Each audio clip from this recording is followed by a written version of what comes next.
crispy fried prawn cutlet.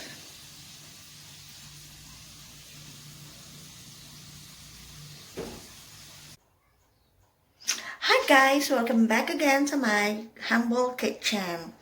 At today magluluto ako ng crispy fried prawn cutlets.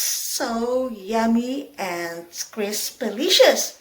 So madali lang siyang gawin. Dip lang natin sa flour, egg, and breadcrumb. At marinate lang natin ang prawns sa salt and pepper and garlic powder. But because I don't have garlic powder, mag-grate na lang ako ng garlic. So you can put any spices you want into prawn cutlets.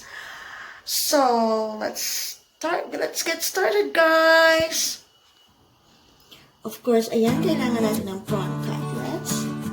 Kailangan natin ng flour, egg, and breadcrumbs. Kailangan natin salt and pepper, and mag-grate ako ng garlic. So, ayan, guys.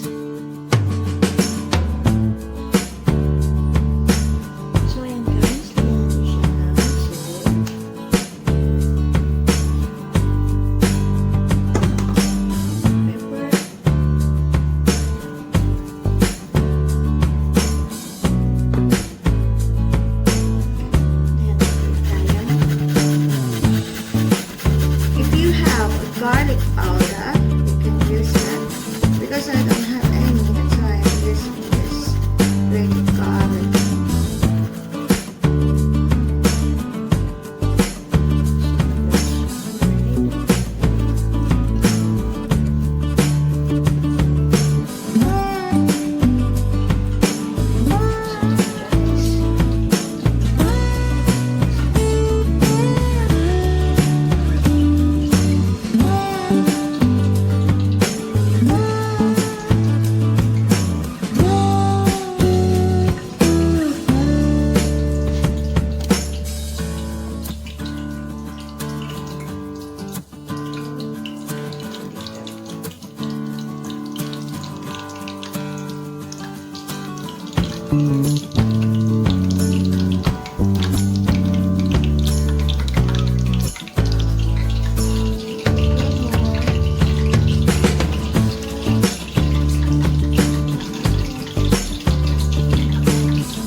Guys, very crunchy prawn cutlet.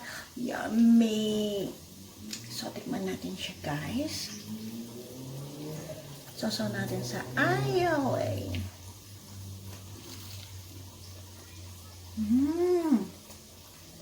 Yummy. Pagkain natin siya ng lemon.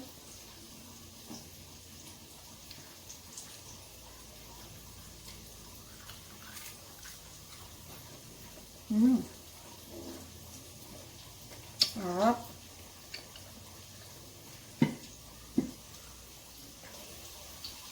So guys, thank you for watching. See you on my next video. Bye everyone. Hugs to all.